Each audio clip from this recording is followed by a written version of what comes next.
So hello and welcome to the Jefferson Educational Society's digital programming. I'm Ben Spagan and I'm the Vice President at the Jefferson and am a contributing editor at the Erie Reader. And I'm Pat Cuneo, the Publications Coordinator at the Jefferson.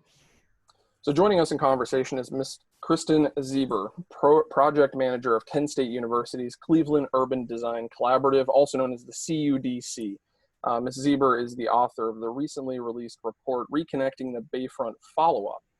Pedestrian and bicycle links to the Bayfront needed more than ever. This report and conversation is following a visit to Erie by a group of Kent State urban design students and professionals led by Ms. Zeiber in the fall of 2019. They produced a report of innovative ideas for the Bayfront in January 2020 titled Erie PA Reconnecting the Bayfront. That report, as well as that follow-up, of course, are available on the Jefferson's website, which you can find at www.jeserie.org. Now, since that initial report in January 2020, the master plan for the Bayfront Parkway was released in April by the Pennsylvania Department of Transportation, highlighting more consideration for bike and pedestrian connections along the Bayfront. Ms. Zeiber has responded to that PennDOT plan in a follow-up report, which is what we're going to be discussing with her here today. And just a reminder, since the program is first airing on our Facebook page, we'll work our way through as many questions from our viewers as we can.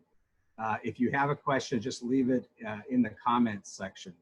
And if you're watching a later broadcast, please feel free to still send us questions and we'll see if we can track down Ms. Zeiber and see if she'll answer them. And then for more information about the Jefferson and its programs, check out our website, if you would, at www.jeserie.org, and follow us on Facebook, Twitter, and Instagram. Thanks for joining our discussion, Kristen. We really appreciate it. Both of your reports, terrific. They're excellent reading and very edgy. This is a bold move, and we're very appreciative. Well, thank you so much. And thank you to Ben and Pat for inviting me back. One of my personal favorite experiences was getting to come back in January and present our students' work to a packed house at the Jefferson. So it was really, really wonderful to get to reconnect with you guys and work with you again. And so, Kristen, we were so excited to have you then, to have you come back and be able to highlight the students' work. Outstanding program you have there at Kent State, the Cleveland Urban Design Collaborative. We'd initially reached out to you thanks to some community activists. A thanks goes to Michael Furman and John Banco for bringing that to our attention and applying for a project to bring in students to be able to work on a live project that happened to be the Bayfront Parkway Master Plan. And so we were excited then. And then, of course, you know, when the update came out in April, we wanted to reach out to you, an expert, to help us make sense of it because I'll admit myself, I'm not an expert. I love Pat, and he's an expert in many areas, but urban planning is not one that we share in common. So we wanted to get your voice, and so we were so grateful. Before we get into the follow-up and start to unpack that, Kristen, we talked about the CUDC, the Cleveland Urban Design Collaborative. Can you give us, those less familiar or those perhaps needing a reminder from that January program or that fall engagement when you were here, tell us a little bit about the CUDC, what it does, its connections to Kent State and to Cleveland. Great, thank you. Yes, so I'm part of an organization called the Cleveland Urban Design Collaborative. We operate out of Kent State University in Northeast Ohio in the College of Architecture and Environmental Design. So we are essentially the outreach arm for the College of Architecture. And we do have students with us in our Cleveland facility. A lot of the students that we brought out in October, Masters of Architecture, Landscape Architecture, and Urban Design. Those programs are all housed at our Cleveland facility, but we also have some full-time professional design staff. So our director, Terry Schwartz, is a planner. We have architects, urban designers on staff. There's four full-time staff right now. And we essentially do work all throughout Northeast Ohio and sometimes beyond, sometimes farther afield to places like Erie, where we work with communities and try to help them envision a better future for themselves. So we essentially work as a nonprofit practice in urban design and planning. Great.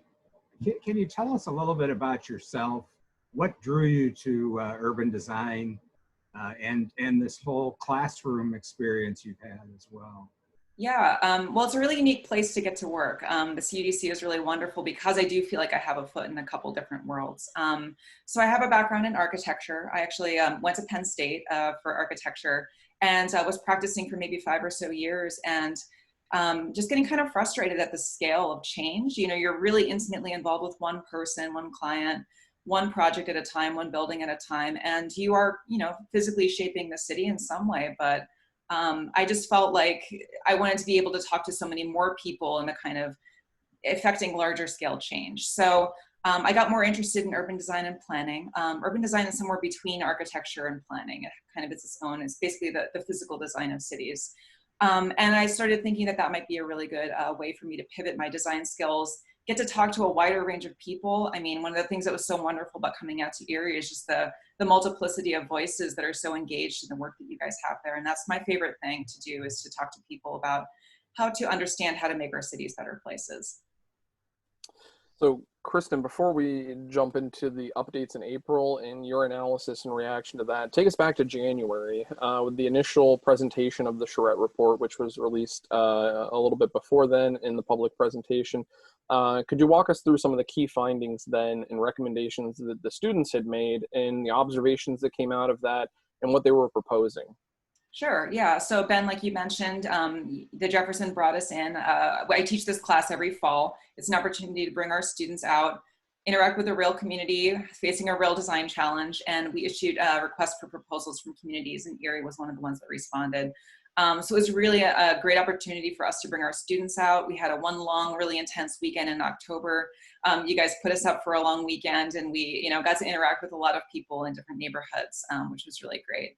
And the thing that we were really charged with from the community and from the Jefferson was to try to understand, and all of the planning work that's been done. You guys have done a lot of planning work in the past few years.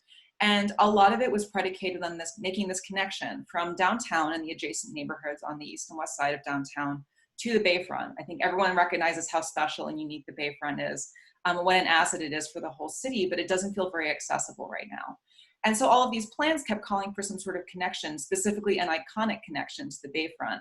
And no one really knew what that looked like. You know, there was some kind of precedents pulled together, but what does that actually mean? And how do we kind of deal with the real topography change, the infrastructural barriers that are there? And so that was kind of our main charge, was to try to understand how to better connect the Bayfront to downtown and the east and west side neighborhoods and the larger city beyond. So yeah, that kind of charge of figuring out what this iconic connection was. And the thing that we discovered when we were there that really surprised all of us was just how much you guys already have that is already public, and that is already kind of forming a network of connectivity. So the waterfront walkway, that's almost the whole way along the waterfront, you have a kind of 12-foot long, 12-foot wide path that is fully public. You have the bikeway that runs along the bluffs and down onto State Street.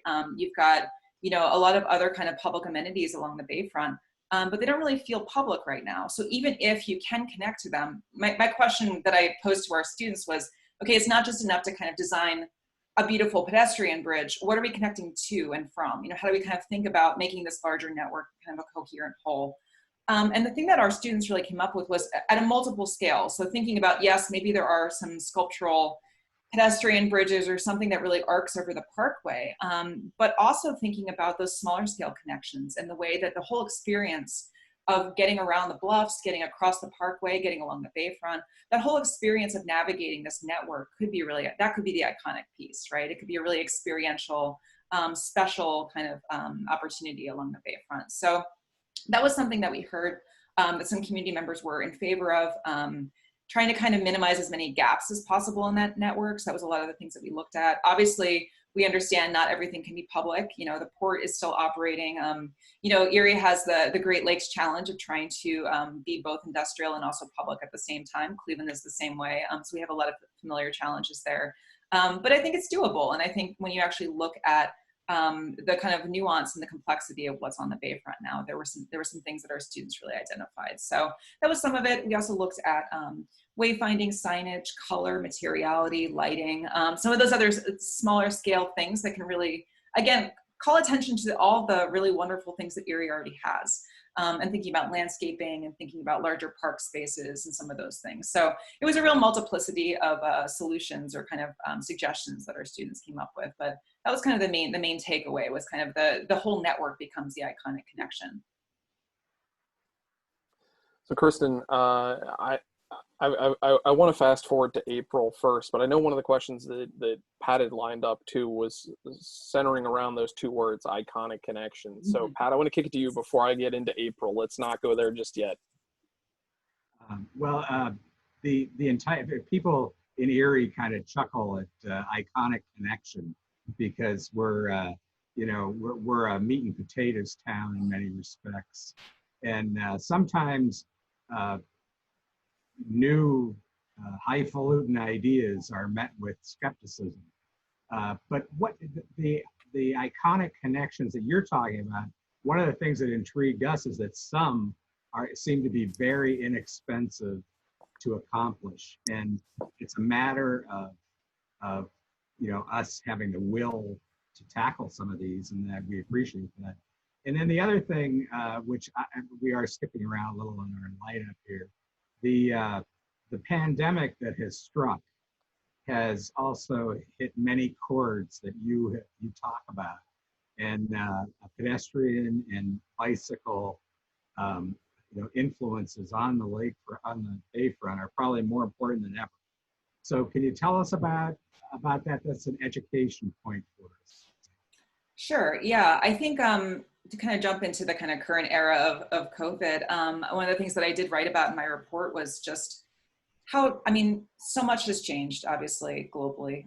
And we still don't know what's going to happen with the pandemic. We still don't know what our cities will look like on the other side of it. But I think one of the things that I've been observing is just how much more use our local public spaces are getting out of this, and how much more important those connections to our public spaces are becoming. Bike sales are through the roof. We're having to figure out how to keep people distant from each other in quite large open spaces because they're getting mobbed on nice days. I know that in Erie, obviously you guys have Presque Isle, which is a really wonderful asset, but it's a little difficult to get there if you don't have a car. And even if you do, again, same sort of situation with the social distancing. So I think one of the things, again, that's so interesting about Erie is you do have a lot of public amenities already. You have a lot of kind of local parks. You've got along the Bayfront, you've got a lot of pathways and the walkways and everything, but they don't feel public and they don't feel inviting. And so as much as we can to think about the whole network of connections and of public space and how we kind of chain all these things together, and really identifying those places where there's a gap in the network, because that is the point of resistance. If you're a cyclist and you're trying to get to the Bayfront and you come up against, suddenly you're at a piece of infrastructure, suddenly you're along the Parkway and you don't know how to get to the other side of it.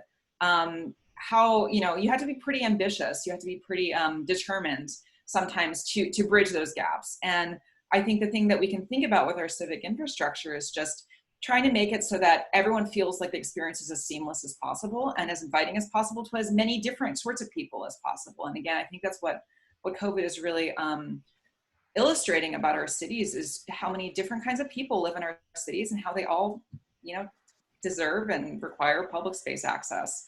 So I think that's something that I've been thinking about quite a bit lately as an urban designer, kind of viewing what's happening in our cities. And I think obviously the new Parkway is, I said this in the report, it's not going to be constructed by, this summer, but thinking about that flexibility, thinking about that kind of connections, thinking about rendering what is already public so that it actually feels public, so it feels inviting, so it feels, so someone wandering onto this kind of whole network of bike paths just feels like this opening of discovery in front of them, right? Like I see it's so clear to me that could happen in Erie, as you have so many of the parts already. So like you said, Pat, a lot of it wouldn't take very much. A lot of it just takes some lighting, some consistent materiality, some color, some wayfinding, signage, things like that. And then a couple kind of gaps that still exist in some of the bike paths and things like that PennDOT has addressed more in the current draft. So it seems like there's some progress on that front, but it's so clear that to me that it could be this really connected, large, equitable public space access in Erie along the Bayfront. So, Kristen, I want to get to that draft, your reaction to it, analysis. But I'd be remiss if I didn't jump into an audience question real quickly, because you mentioned it. You talked about access to Presque Isle, and one of the things that we've talked about at the Jefferson is the equitable access to Presque Isle, and the fact that someone living in the lower east side of Erie or the southeastern corner of Erie, it takes significantly longer for that person to get out to what we all herald is our greatest asset.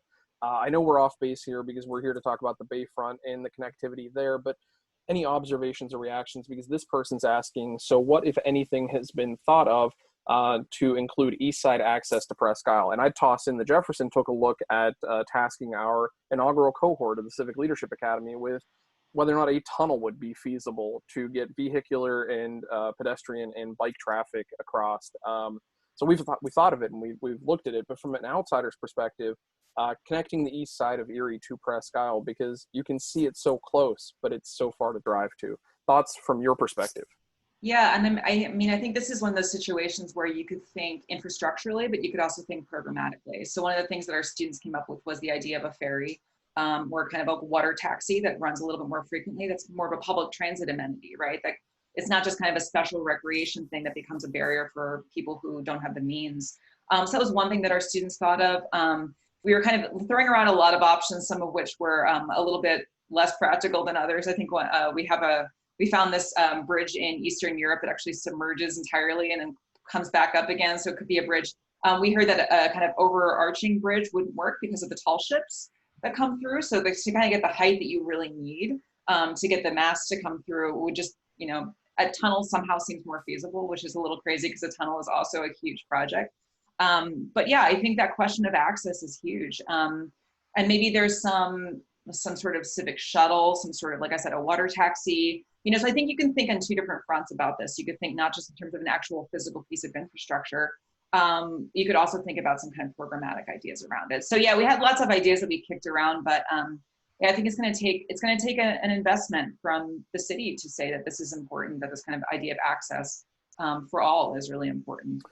And I want to remind people that they can review the original Charette Report done by the students at the CUDC under Kristen's leadership. That's still available at the Jefferson's website, www.jeserie.org.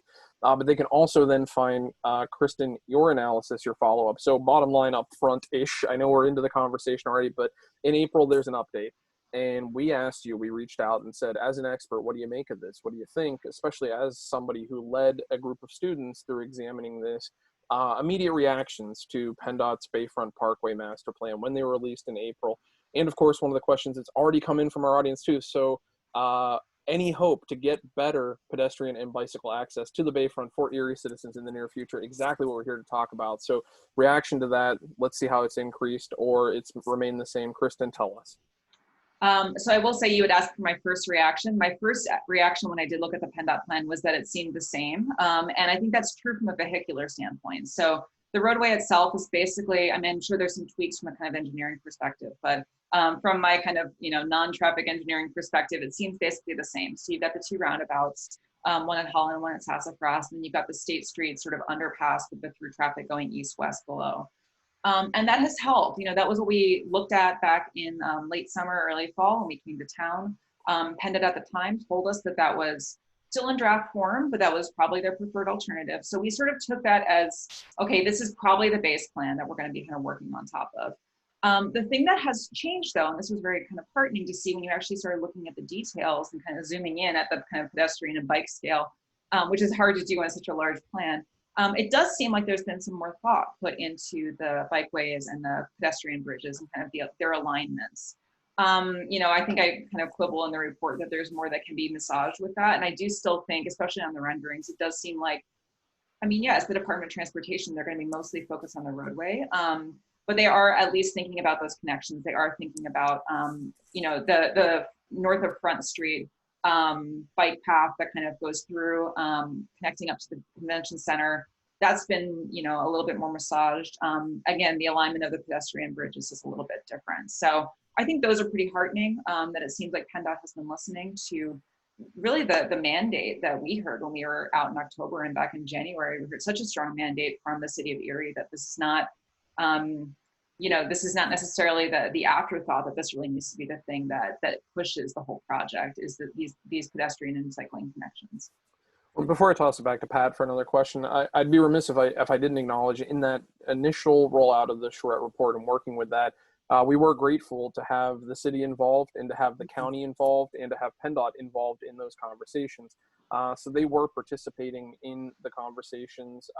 They took a good role in participating, and now we're seeing whether or not they've listened and how they've been able to pivot and adapt through the community resource that the CUDC offers. So a big thanks to them. And of course, big thanks to you, Kristen. So Pat, I'm going to toss back to you for next question. One of the more intriguing things I thought in the original report was the idea of a beach 12. So as we do our longstanding, it's not so much a complaint as it is a criticism. Why aren't we doing long-term planning, even from a highway department viewpoint, to make that connection to Prescott? But your idea on have a park on the Bayfront itself that could be an escape for many office workers to go over for lunch or something like that might be a very, very smart idea. And if it's beach 12 and it has beach capability, it seems like this new plan, it didn't appear to me that it would interfere with ideas like that, would it? No, I mean, I think the connections across the Parkway are still in flux, obviously. There's currently 2 pedestrian bridges planned, one at Holland and one at Sassafras. They seem really schematic yet, and I argued in my kind of follow-up report that they really need some more attention. And it makes sense, they're trying to get the roadway pinned down from a design perspective, but so I think everyone just needs to keep pushing that these bridges need to be just as kind of elegantly designed as the rest of the project. But yeah, that kind of far east side, there's a lot of infrastructure in the way right now. There's the kind of Parkway extension, which, I know that there's some discussion about that as well. The rail lines that are there that are active and have to stay active. So bridging from, the kind of Soldiers and Sailors Monument over to the east side is going to be hard. I mean, that's going to be something that might be difficult. Our idea was to kind of say, okay, if rather than trying to get always from point A to point B, as long as the experience of kind of navigating along the bluffs and along the kind of Bayfront, as long as that experience is interesting and welcoming and pleasant, you won't mind going a couple blocks out of your way to kind of cross over. It's when the experience is really unpleasant that you want to kind of rush through it and get there as fast as possible. So that's, again, why I think the importance is not just on like one singular mega project. It's really about the whole network. It's about the whole experience. It's the same thing as kind of the connection to Presque Isle. Maybe instead of just thinking about one park, we think about a kind of range of parks. We think about a different scale of parks. We think about one in your backyard, one kind of a mid, like somewhere along the Bayfront that's public for everyone, but maybe kind of more accessible for some of the East Side neighborhoods. So yeah, that's a little bit what we were thinking, is knowing the very real challenges to making multiple meaningful connections across the Bayfront, thinking about trying to make the couple that we have, make them count, and make the experience of getting to and from those connections on either side really powerful and really special. So, Kristen, I want to follow up on something that Pat brought up earlier. And I do want to say it's such great analysis in the report. I don't want to give it all away because I want to encourage people to go and read it and actually check it out. Again, it's available it's on our website, jeserie.org. But one of the parts that struck me and has stuck with me is actually the final section of that. And it's talking about open spaces and the new role of them as we move through and with the pandemic and our hopes of getting beyond it. So I want to go back to that, for a second and be able to just touch upon, the importance of open spaces before, but now how that's altered with the pandemic. So you felt called to put that in there. We were excited that you did. Give us a little bit about your thought process behind it and your philosophy as that's evolving now that we find ourselves amidst the COVID-19 pandemic. Yeah, and I mean, I think what I've been observing, and again, I gave this disclaimer in the report as well. I think designers oftentimes rush to the kind of silver lining without acknowledging the hardship that comes with it, comes before it. So Obviously, from all accounts, this is a really horrible crisis, not just from a health perspective, but from an economic perspective, and especially from a small business perspective. And I know a lot of cities are going to be struggling with kind of revenue and kind of making sure that, you know, a lot of projects that were planned may be put on hold. The thing that I'm thinking about, though, is that I feel like this is really more of a reason than ever to kind of double down on our local parks and our local open spaces and our local street network and our sidewalks and the spaces that we already have. And try to think differently about how we can use them. And so I think especially as vehicular traffic has, you know, declined, as people aren't commuting as much daily, you know, we've seen like more wildlife coming back into our cities. We're seeing so many more people on bikes. I know a lot of people that hadn't been on bikes in years, you know, or since they were kids, getting back on their first grown-up bike and kind of like wobbling down the street again. I think it's great. You know, I've been biking more than ever.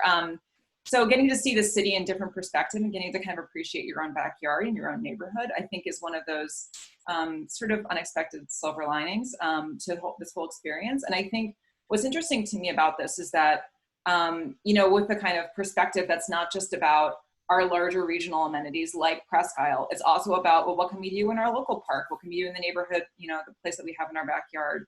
And the thing that I think that I've been thinking quite a bit about, and the thing that I think affects the Parkway itself too, is just this idea of flexibility. And this idea that this was completely unprecedented. We had no way of knowing, right, that this would happen and how this, and we still don't know how this will kind of affect our cities long term. But if there's some way for us to design our infrastructure and our public spaces and our streets and our, you know, parks, so that they're as flexible as possible, so that they can very easily be retrofitted. You know, say there's a protest and thousands of people are trying to gather. That's a really different condition than 3 days later when we're trying to socially distance from each other. And so seeing all that at the same time is just stressing so much to me how our public spaces are still the heart of our cities, and they're still the heart of our civic institutions. And they just need to be thought of as much as possible to be as flexible as possible from the start. And so I think a thing like the Parkway, especially as we're thinking about like, well, how much, you know, we're designing it for current traffic loads. Current traffic loads now are not as much as they were 6 months ago. How will that change? We can't know. We don't know. And this is a big open question. This is not, I don't have an answer for this, but as a designer, this is what I'm thinking about lately, is how do we proactively design our spaces and our infrastructures to be as flexible as possible for an uncertain future. Well, and Kristen, you mentioned traffic loads. And before I toss it back to Pat for another question, I want to sneak an audience one in here that we've just gotten. We have a couple of different questions talking about this, and I think it speaks to vehicular traffic loads and people talking about even down to the naming, Bayfront Parkway versus Bayfront Highway, and looking at the volume of traffic that is present. And one of the questions takes a look at, you know, whether or not it would be better to try to encourage and divert traffic, vehicular traffic, you know, away from the Bayfront to one of the other west to east to west arteries, you know, whether that's, you know, 12th Street, you know, for us, or that's 26th Street, you know, somewhere else, just diverted away from. So in your perspective of a designer, your understanding of what, you know, PennDOT is looking at, can you give us some insight in terms of, you know, that vehicular traffic load, and would we be better just diverting it, pushing it somewhere else? As a designer and not a traffic engineer, I'll support that caveat. I have always thought of it less as a kind of either or and more of a both and. So I think there's few cases where, you know, diverting cars entirely may or may not make sense, but I think kind of reducing the load by encouraging alternate forms of transit. And again, I think you're seeing this now. You're seeing more people walking. You're seeing more people biking. You know, maybe there's kind of, I'm not sure what the discussion around public transit is in the kind of COVID era, but thinking about kind of encouraging these other ways of moving around the city, thinking about, you know, even like where people are trying to get to and from in the first place, you know, if they're all trying to get in from the suburbs, are there ways that we can encourage them to live in the East and West Bayfront neighborhoods instead? They don't have to commute as far. So I think this is kind of, you have to think about it as one large, it's not just kind of one solution, right? We have to kind of be thinking about lots of different scales and lots of different ways to sort of slowly undo this problem of vehicular congestion that all of our American cities have at this point. I mean, Erie is not unique. I think every city has a struggle with a highway that's quite busy, that kind of comes through a downtown or waterfront area that they're trying to undo now. And I think just taking cars away from that just makes a problem somewhere else. So I think it's something that you have to tackle on multiple fronts. I think if we really want this to be a parkway, I do think we would need to reduce some traffic to it. But that has to be a regional strategy. And like I said, it shouldn't just be about rerouting traffic. It should be about encouraging other ways of movement and thinking about where people are getting from in the first place. If I could follow a thought you mentioned earlier, the interconnectedness that you see that could be made across the entire Bayfront, from the potential port area all the way to Frontier Park. What kind of a lesson can we take from Cleveland with their inner park system? And it's actually, goes far beyond Cleveland itself. It seems so enlightened to many of us because it involves so many cross-governmental lines and et cetera. But it seems to be a real success story. Is that the way you see it? And does that have a relative yeah, so like you said, we have a couple different layers of management, and we have a city parks department that does kind of our local neighborhood parks, but then we have a metro parks, and that's kind of through the county, basically. It's kind of its own organization. And the metro parks did take over a couple of our waterfront parks that were previously city owned and have done really amazing things with them. The other thing that I want to mention, though, and this is not just any one entity, this was like a huge coalition of people that have been pushing on this for, I mean, gosh, like over a decade now, is our Trails Network. And I think that to me, I've been in Cleveland 7 years now, and it feels like everything's finally starting to come online and start to connect. But it's taken, literal decades of work from so many different people. Again, I think this is why when I come to Erie, I've been watching people fighting to try to get trail space and get bike path space, trying to negotiate them from railroad right-of-ways and things like that for years. And Erie, you have it already. Most of it's already there, and most of it's already public. So I think in terms of lessons, I think that kind of our era of trails that's happening right now is super inspiring to me. And I think that's happening everywhere. That's not just in Cleveland, but I think it could happen in Erie too. You have a lot of like larger regional bike trails and other kinds of paths. Your trail that goes all the way down to Pittsburgh, and there's one along the lake. And so some of these larger networks that you can tie into. But in terms of, I'm not going to say anything about the actual management in terms of what you guys should do from the parks perspective, but I think having a kind of a multiplicity of actors, kind of each kind of managing to their strength, seems like it's worked pretty well in Cleveland. But yeah, I want to kind of focus on that idea of that kind of linkages that really kind of connect up the whole thing, and make each of those individual amenities and each of those individual parks that much stronger, because they are kind of part of a larger system. So Kristen, for those who are more visually inclined to understand what the future of the Bayfront is going to look like, can you please use your best designer words to explain to us what it's going to look like, and to help us sort of cope with some of the newness? For Erie, a particularly interesting conversation ends up sometimes diverting and getting spun up, pun fully intended, in roundabouts and how they function and why they function. So can you walk us through what this is going to look like as you see it? Let's hear it through your eyes. The Parkway itself? Yes, please. What do you mean? Okay, yeah. So there are going to be two lane roundabouts, one on either side of the Parkway improvement project, one at Sassafras and one at Holland. At State Street, you will have traffic heading north-south, so coming out of downtown down towards, I say down, it's kind of north, heading north towards Dobbins Landing. The east-west traffic, though, will kind of be below. It will kind of go through traffic below. And so you won't have as much congestion at that intersection. You'll mostly just have vehicular traffic from people getting off the Parkway in order to go to the Bayfront or into downtown. And so I think that will help to some extent, the kind of crossing as a pedestrian that will happen on State Street. It looks like PennDOT, this is the one thing I said in my report, I'm not sure if PennDOT is planning on building a third level of a kind of pedestrian bridge that spins off from downtown and heads over the vehicular lane. It looks like they might have sketched that in. That's a little, but it's not shown in the renderings. So a little unclear about that. Across the roundabouts at Sassafras and Holland, because of the bluff, because of the topography, the pedestrian bridges will basically start at grade on the bluff and then kind of extend across the Parkway and connect on the other side to towers or to some other kind of ramp system that can kind of accessibly get people down to at grade on the Bayfront, and then kind of connect up to the other kind of pathways along there. So that's essentially what the Parkway will look like. there were some ideas in the middle of the roundabout about vegetation. I don't think they've really fleshed out the landscaping yet. A lot of it was kind of the retaining walls, things like that. But again, it's kind of necessary from the shoring up of the soil. So all that's, it's a big challenge, and I'm not trying to criticize PennDOT. I think that this is a hard, to try to accommodate as much traffic as they are trying to currently accommodate to kind of design to current loads. And also to deal with the topography is pretty extreme. And we found that even when we were trying to kind of connect across with the pedestrian bridges as designers, the topography drop is pretty extreme on the bluff. So it's a hard challenge, and kind of crossing it in general will be difficult. I do think calling it a parkway is a little bit misleading, because the parkways that I think about in our cities tend to be more like boulevards. They tend to be like lower miles per hour. They tend to have more stoplights along them. They tend to have, trees and things like that. I'm not sure if that's what's going to be planned here.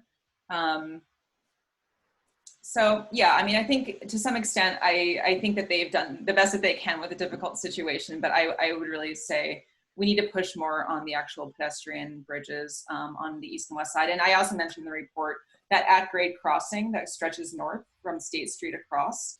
As of now, that just looks like some sidewalks. That could be more too. I think that kind of whole experience there could really feel like, as a pedestrian, you're crossing a threshold. You're kind of coming from downtown. And from the other perspective, from the Bayfront, you recognize that there's something intriguing up the hill. As of right now, you wouldn't know that. So again, I, as a visitor, I know that downtown's there because I can look at it on Google Maps, but you can't really tell unless you look at your map that just over the hill on the other side of UPMC Hammett, there's a really wonderful and pretty thriving downtown.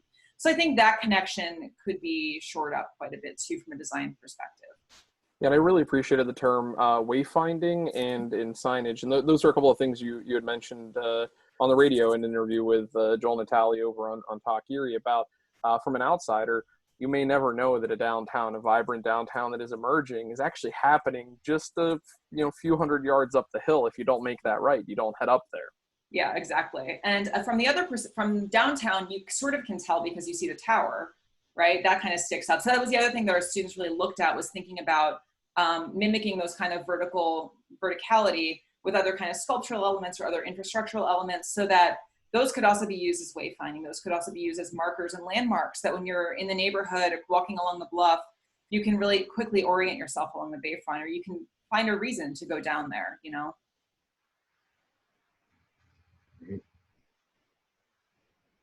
So Pat, I'll toss back to you as I'm looking to see if we have any final audience questions we can sneak in before we're almost out of time.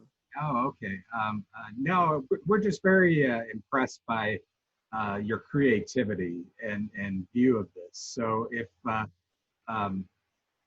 for want of a better way to describe it, what's our next step? What should we be doing as a next step?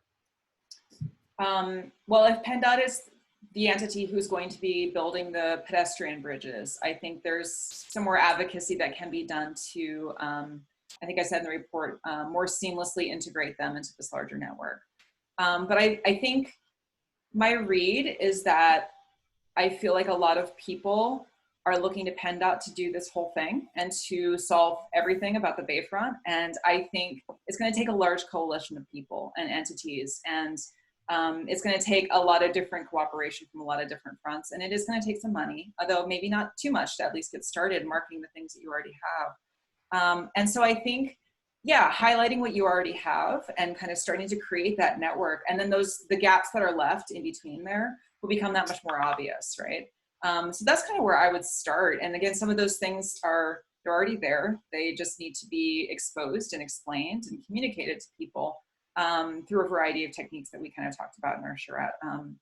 But I would say that maybe that is the kind of first obvious thing to do. And then the second thing would be to kind of advocate for those connections that are getting constructed to be as thoughtful and as beautiful as possible.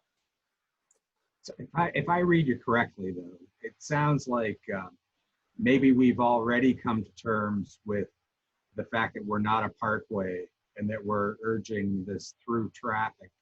And do we then have to deal with that? Or are we still struggling, as you see it, to see ourselves as a parkway and to make those moves. Again, I don't work for PennDOT. My read is that if the final plan that came out in April was basically unchanged from a vehicular standpoint, it's probably not changing at this point. Which is, I think, why we were really focusing on those other connections and the other experiences that you can have alongside and across the parkway, because I don't know how much is going to change at this point. And that's, again, when we were there, we heard so much strong, really compelling arguments for why the parkway should be redesigned, even from a roadway perspective. And it seems like their final version is the same version. So I'm not going to say give up, but I'm going to say maybe pivoting to what else you can do on top of that, and how we can think about whatever the roadway is or is not. That's not the important part. The important part is those connections that go across it and making those as seamless and comfortable as possible. Kristen, I think that's a great reminder not to give up the fight, not to stop working on improvements, and look for ways that we can continue to make this a better place for all of us and the visitors. We spent plenty of time talking about us, talking about Erie, and talking about what's happening on our Bayfront. But before we sign off here, one final question from me. Tell us what's on the horizon for the CUDC, and you give us some insight, what's coming along, what you're working on, and perhaps maybe where people could find out more information about the work you're doing, about the work your students are doing, and plug into conversations beyond Erie that you're having. Great, thanks. Yeah, Kent's trying to figure out, like most higher institutions are right now, higher ed institutions, we're trying to figure out how to continue to educate our students. And obviously we're committed to that. We kind of went remote halfway through the semester like everyone did.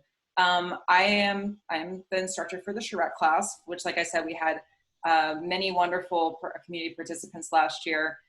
We hope to again this year. We just kind of have to figure out how to do that. So the CUDC has put together, we put together a guide to low contact community engagement that we're going to basically pilot in the next couple of months with some projects that we're doing. All of the work that we do is really rooted in community engagement and trying to figure out how to have meaningful and equitable engagement to try to encourage as much diversity of voices as possible in the process. Everyone's struggling with this right now. So that's a little bit of what we've been thinking about. And I am gearing up for our Charette this fall, which looks like we'll be just holding it locally here in Cleveland. It's difficult to travel. But I think we're going to be looking at some parks as well, and thinking about how to flexibly retrofit them to accommodate a kind of uncertain future. So those musings that I was kicking off, these are things that we're thinking about, and I'm going to have my students think about this fall. So that's most of what I'm really up to. You can find us on Twitter and Facebook and Instagram. Our handle there is KSU-CUDC, so the Kent State University Cleveland Urban Design Collaborative. Excellent. Kristen Zeiber, we appreciate it. Kristen's the project manager of the Kent State University Cleveland Urban Design Collaborative. Thank you so much for taking the time to join us for this Jefferson program today. Thank you both so much. And a big thanks to all of you watching along at home. Thanks for tuning in. Kristen, you covered where folks can find you. We appreciate that. We appreciate you taking a look in your own backyard. Pat and I were both excited to talk to you about the Metro Parks in Cleveland and some of the exciting things happening there. I know we're going to want to tune in. We hope folks will as well. For folks looking for more information about the Jefferson, including upcoming and past Jefferson programs, as well as publications, please do head over to our website at www.jeserie.org. And be sure to like us on Facebook and follow us on Twitter and Instagram, and subscribe to our YouTube channel. For the Jefferson, I'm Pat Cuneo. Thank you, Kristen. And I'm Ben Swagan. Thank you so much, Kristen. Be safe, be sound, and thanks for learning with us today.